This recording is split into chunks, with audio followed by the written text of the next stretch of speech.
Liverpool fan in Japan. Hello YouTube, Liverpool fan in Japan here, the Miyazaki man, Sai. Thank you everyone for the live watch along Liverpool versus Fulham. What a controversial game, but actually the best performance of the season, the best performance under the shiny one, Arne Slot. The boys put in heart and graft and earned us a precious point. We maintain our record that we have never been behind in a game more than 1 goal to a deficit. That means when Fulham struck first, we came back to 1-1. When they struck again, 2-2. And I tell you what, right? Andreas Pereira shouldn't have been on the pitch. Nowhere near the ball, and he studied Gravenberch's Achilles. Even Mike Dean, yeah, that guy, said it should have been a red card. And lo and behold, he's the one that scored the goal. Now, Fulham worked that ball incredibly well from side to side, over the top with a flying volley. The Robbo deflected off the thigh into the roof of the net. He should have just left it for Alisson. Nobody beats Alisson Becker 1v1. And Robertson actually got the 2 studs against the knee. Now, Arne Slot had the greatest perspective of all. He put the 2 studs in the knee of Robbo. He was still shaking it off. Header back didn't look quite right. And obviously made the mistake in the end. Van Dijk's foot keeping the guy onside. But you know what? Fulham actually targeted Andrew Robertson by giving him the ball, letting Liverpool give the ball as an outlet to Andrew Robertson and targeted him because he's the weakest on the field in terms of possession of the ball. So, you know, as soon as he went off, the tides turned and Liverpool, like the Red Army, marched forward and absolutely gave it everything. Special mention to Special Gravy Gravenberch, a pseudo defensive midfielder, half back, centre back, covering for right back as well. He was actually 3 players in one, in between Van Dijk and Gomez. Now, Arne Slot on the tactics board on the floor initially said, Gakpo, left back, not so bad. But as soon as it happened, he was like, no, okay, Gomez, you go left back. We're going to put Gravenberch between the two. Now, I called for Wataru Man Mountain Endo, the big E, in the half-back role. The role that kind of pivots between defensive midfielder and centre-back. Because he's ideal for that. But Arne Slot thought otherwise. He wanted Trent Alexander-Arnold in the defensive midfield position. Now, Trent Alexander-Arnold is a game-winning condition, but unfortunately, he was being run ragged. Because every single time on the left wing, they got the ball. Every single time they got the ball, Anthony Robinson overlapped on the outside and he was fed through and it caused us so much trouble. Iwobi only had to hold up the ball, wait for Anthony Robinson to go around the outside, thread it through because Trent would never catch him as soon as he got a gallop, a leap, a head start. He was never going to catch him and it was threatening all night long. However, saying that, and it was night because it's midnight for me into the next day, saying that, I'm so proud of everyone in the Liverpool fan in Japan community because none of you let your heads drop. We supported the team through thick and thin. And if you look at the comments wall, and someone was very kind enough to show me in the Discord the comments from other people's live streams as well. Toxic. Oh my goodness. Getting on the backs of players, asking for them to be fired, to quit, to never play for the club again. The Liver Bird, you'll never walk alone. It actually means something. We were at Anfield. We're top of the league on merit. And even with 10 men, we were giving as good as we got and made clear-cut chances. You have to take extra risk because we were 1-0 down. 1-0 down and a man down. And we pulled them level peggings with that man, Mo Salah, putting in his claim for that contract. Delicious ball. You know he's going to be top of the slots, top of the pops in terms of playmaking because that's what he's transformed into, a top playmaker professional who's a threatening player throughout the whole 90 minutes, even if he doesn't appear to be doing much. That ball over to Cody Gakpo, who, boom, Gakpo, finished with aplomb. An inch to the left, hits the post. An inch to the right, Bernleno saves it. Perfect, clinical, a shooter, a firefighter, a straight shooter, Gakpo. Salute to you, my man. Now, people were saying keep Gakpo on and leave Lucho Diaz on the bench, take him off, right? But you understand the reason, one of the reasons why we were able to maintain mano a mano, 10 versus 11, actually come on top in terms of possession, shots, and dominance of the game was because Lucho Diaz runs like a man possessed. He absolutely embodies intensity in the press, as does Dominic Szoboszlai. Now, he has put the foot in the mouth and proved a lot of people wrong in terms of his output because he's been phenomenal. The hard yards and graft of Szoboszlai and Luis Diaz made sure we pegged them back and we fought mano a mano. It almost was like 11v11. In fact, 11v10 on our favour because we really pegged Fulham back. And it was unfortunate. When you leave risks, they counter-attack. And Adama Traore smashed one that Alisson Becker dropped to a knee and saved with his legs. On the other side, it was the only way they're going to get a goal, a scrappy goal. Nunez tried an inside flick when the ball was crossed from the right back position and unfortunately bundled it home, right? He tried his best, he meant it, but the ball could have gone anywhere and it went in the back of net. But saying that though, Jarrell Quansah lost his man, turned inside out and wasn't strong enough to block the cross. Now Quansah in the wide channel seems to be a bit of an issue at the moment, but he's still young, he signed a new contract, and imagine where Virgil van Dijk was at that age in Groningen. Was he as good as Quansah? No. Was he as prominent in big fixtures as Quansah? No. So these mistakes are highlighted because there is the pressure cooker environment. There's nowhere to hide. He will live, he will learn, he's a Liverpool player, but at the moment, he's shot of confidence, and you can tell. Joe Gomez Maldini, comes in, professional, level-headed, always consistent, isn't going to set the world alight. He does on some occasions, but yeah, of that lot, I think Quansah needs an arm over the shoulder and needs some confidence boosting, hopefully against Southampton on Wednesday. You look at the rest of the team, right? McAllister having been banned, which means Gravenberch and Curtis Jones. Curtis Jones put a shift as well. Gakpo, Lucho Diaz, giving Nunez a chance on the bench. When Nunez came on, everyone was joking, he's going to be the scapegoat again. They're going to blame Nunez somehow for this, but he's the one that got the key assist to Diogo Jota the Slaughter. Diogo Jota the Slaughter came back and did not miss a step. My goodness, how good he is on the turn. He's so good at jinking inside, chopping inside onto either foot, giving the keeper the eyes and sending him the wrong way. Delicious finish. He's the best in the team at cutting left, cutting right, slotting it in one direction. Jota the Slaughter with a silkworm dribble. I'm glad he's back and on form as well. People mentioned against Southampton, we play a weakened team, we focus on a league, but that's not how it works because confidence drives confidence. You need a winning mentality throughout, and it gives the second string incentive to perform week in, week out, day in, day out in trading and to push the first team for those places. My man, Wataru Man Mountain Endo will come in. I'm surprised he didn't come in that last match, but Slott's game winning scenarios was to put Trent into the pivot and almost pulled off, even though he was run torrid at times in defence. People are saying if he goes to Madrid, he'll be exposed even more. Yeah, we'll see. We'll absolutely see. But we're missing Conor Bradley now. Chiesa made the bench. Jota made the bench. Nunez made the bench. If McAllister and Conor Bradley are fit, and Nyoni and Tyler Morton drop out, that's a full roster right there. The whole squad and squad places on the bench filled. If a signing comes in January, someone's going to have to drop out. If it's a midfielder, it could be Endo. It could be Curtis Jones. It could be Soboslai. Someone drops to the bench and someone doesn't even make the matchday squad. Conor Bradley will definitely be there. Kostas Tsimikas will definitely be there. Unless you're saying that Joe Gomez is the left-back cover as well. But Tsimikas is probably first choice. So what does that leave with Andy Robertson, who's the left-back option? Now, no slight on Robertson, right? He's struggling, ups and downs, peaks and troughs this season because Jurgen Klopp allowed him to bomb forward and his attacking intent and his verve and his energy allowed us to make him thrive in his prime. Now, physicality, he's not quite where he was at peak, but that's not the biggest issue. The biggest issue is he's relied on to hold the ball and get on the ball much more when he inverts from left back into the left pocket, left wing back and the left midfield slot. And opposition, no, he's not particularly strong on that suit, which means it's up to Diaz or Gakpo, whoever's on the left, to really, really make the influence because the number 10 playmaker, whether it's Soboslai or Jones or whoever, actually seems to float more towards the right-hand side. So there is a hint of weakness when they're targeting Robertson there. But he's a leadership squad, doesn't let his head get down, tries his best, gives it all. He's a club legend. No start in his back. He may not be the first team left back next season, but he has a vital role to play. But Tsimikas is looking phenomenal. Great delivery. Works hard. Brave. He's got everything you need. And if we get Milos Kerkez or someone like that, Ait Nori obviously lost his head with, the red card and the Cunha elbow as well to the, not really an elbow, but kind of forearm and took the guy's glasses off. Oh my good. Wolves are combusting at the moment. I tell you what, don't feel sorry for Russell Martin either, right? At Southampton. I tell you why. He is no longer with his missus and he got with Lucy Pinder. Do you remember Lucy Pinder, the Pinder bird? The nuts and zoo glamour model, whatever. Russell Martin is spending Christmas time at holiday at home with Lucy Pinder now. And she's a Southampton fan, so that's probably how they got him in the first place and got to stay. I don't know whether she vouched for the position to fire him or whatever. But look, that's what he comes home to, so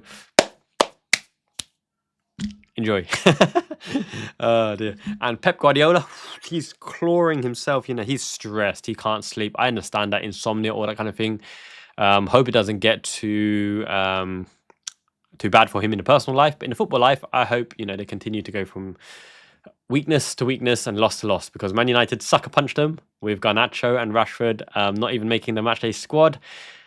And he's got no solutions. And Mateus Nunes, who was once linked to Liverpool, and he was the solution for Liverpool's midfield, for an absolute wobbler, giving the ball away, a through ball to their player, Amad Diallo, and hacking him down as well. So Man City officially out of the title race.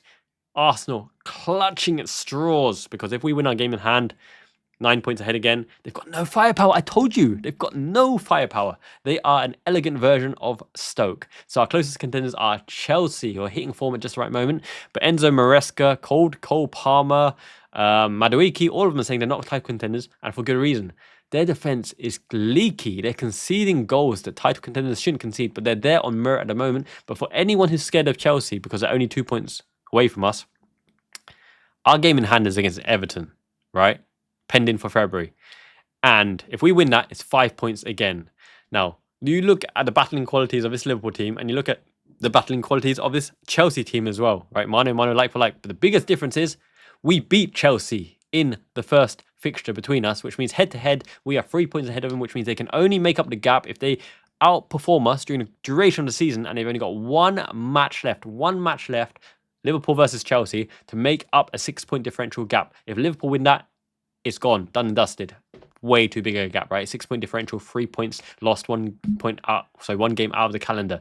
So they have to outperform Liverpool for the duration of the whole season, and I don't think their defense is up to it, because Liverpool's squad members, key squad members, are coming back to add that firepower, add that differential, add that quality. And Arne, the tactician, has proven his worth in changing things at halftime and understanding the ethos, narrative, and the flow of the game to make the game-winning decisions as well, right? So I really think Liverpool are so well placed now that Man City are out of it, and Arsenal, right, could only draw as well. And draws are absolutely mullering them. They're only picking up a point here, point there. Draws really derail your season, because that's 1 game fixture out of your league race. And we've got the firepower in coming back with Chiesa and Jota and Nunez. We're not going to go weak for Southampton.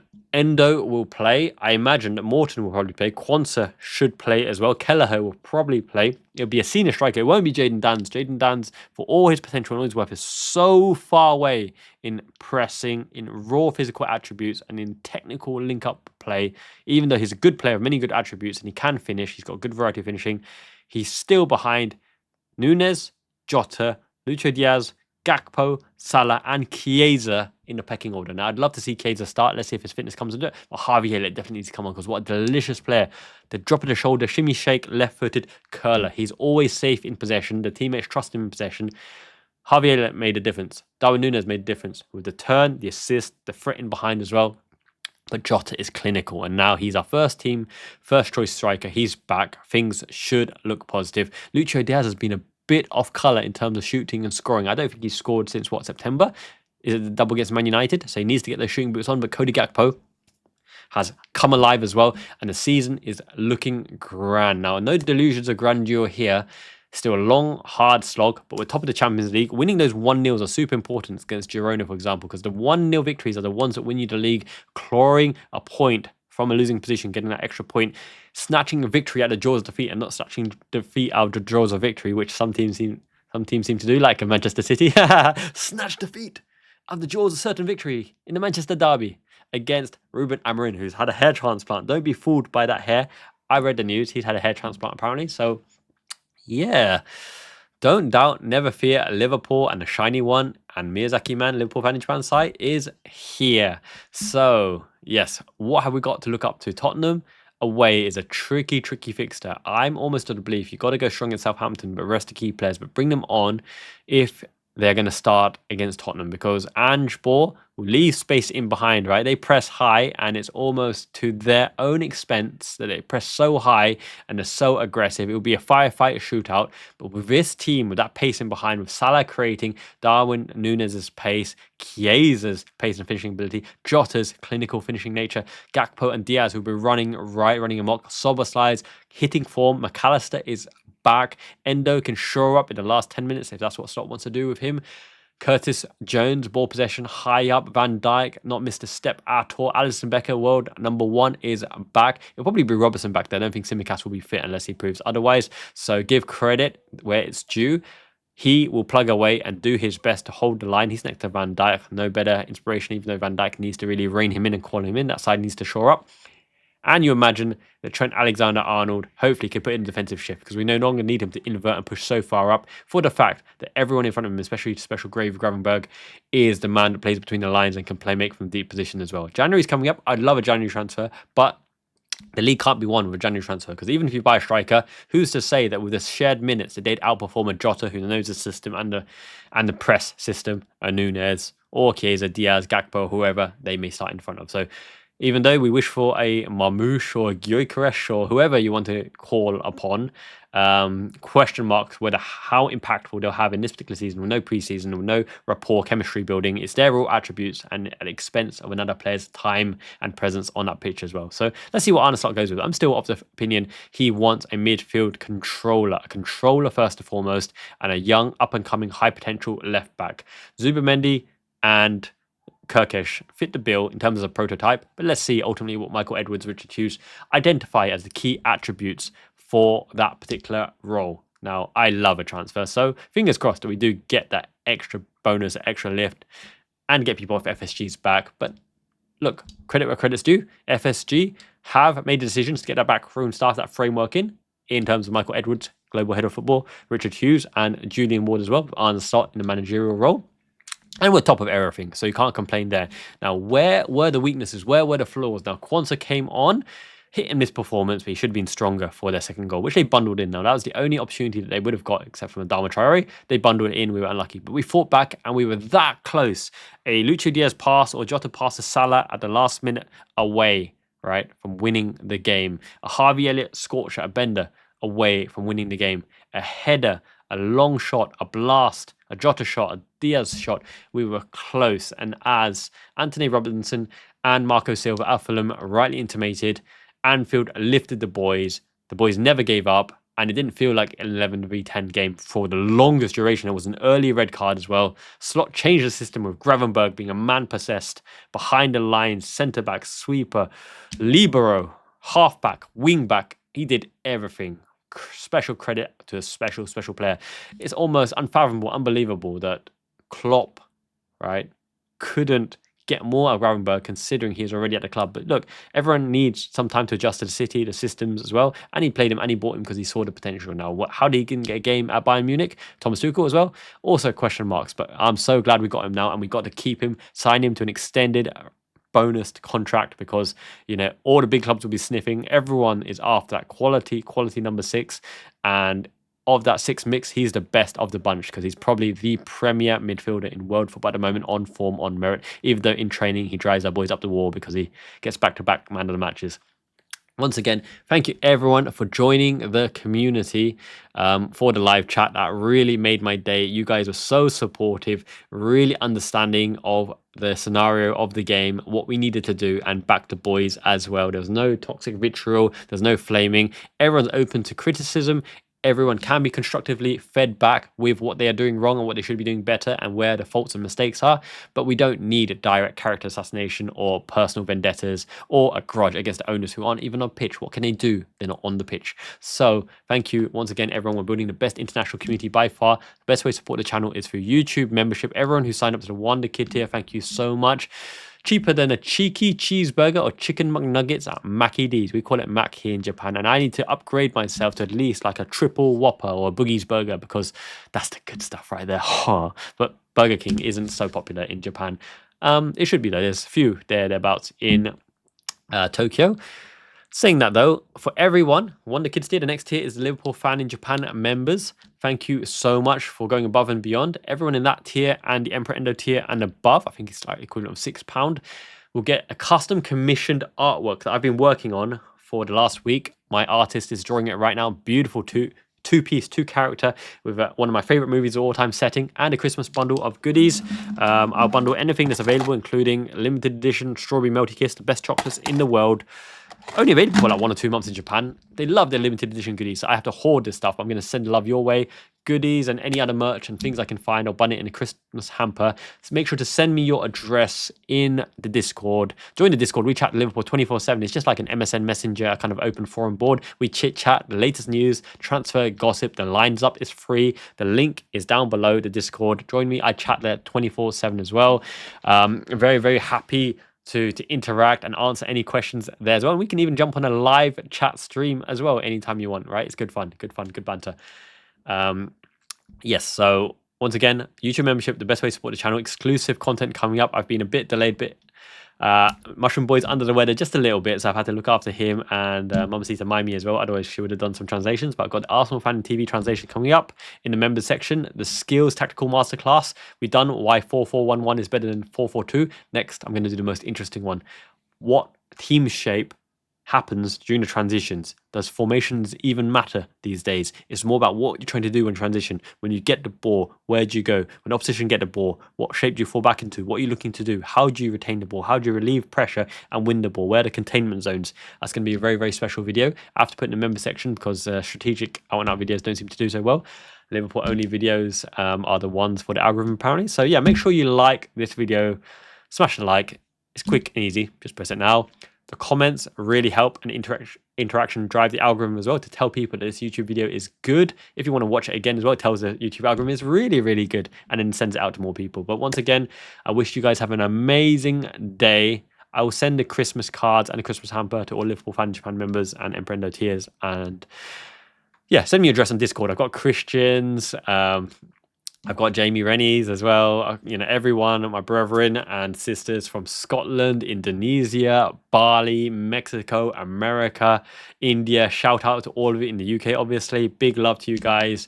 Keep safe, keep warm. Liverpool, top of the league, on merit. Manchester City, Man United, nowhere in sight. Arsenal, the Gooners, they got no firepower. It's like a rock into the paper, just crunching them, crimpling them up, and yeah, and I'm loving to see it. Chelsea, they're a good watch, but how long can they keep it up? Let's see. We beat them. We got one match against them left, win that, and they're out of the race as well. So yeah, fingers crossed. Things are very, very positive. The fact that we can put on such a good performance in such adversity with the referee, absolutely, you know, appalling performance, not sending the man off. How, you know, he just raked Gravenberch. The ball wasn't even there. Raked him on Achilles in the shin. That was terrifying. And a studs into Robbo's knee even after the offside call. That's terrifying. And all the yellow cards at Fulham on, and they survived that. They survived all, you know, with all those fouls. Now, credit to Fulham, though. They did play. They come to play. They didn't come to sit back. They had a clear identity in a 4-4-1-1 shape. The number 10 pressed our 6. They engulfed Gravenberch to some extent until Robertson went off and Gravenberch went deeper. We were finding it hard to dominate the midfield and dictate, but we lost Maka, who's really, really good at threading the ball through the lines as well. But the plus points, Szoboszlai, amazing. Gravenberch, amazing. Jota is back as well. Mo Salah's always contributing, metric goal king, assists and goals. Alisson Becker is back as well. The suspensions for Robertson will be in the Southampton game. Arne Slot got a yellow card. He'll be suspended for the Southampton game as well, but he come back against Ange Postecoglou. The negatives is that Quansah needs some confidence. Robertson needs to find some form, or Simicast needs to get back quickly as well. And apart from that, let's hope Darwin Nunez gets his shooting boots on as well, because look, he's having an amazing contribution as some of the parts of the team are winning the games, but you'd always love to see your number 9 scoring as well. So until next time, Miyazaki man, Ichiban, it means the best. Janet means ciao. Thank you so much. Have a great day. Hit my music. Liverpool fan in Japan.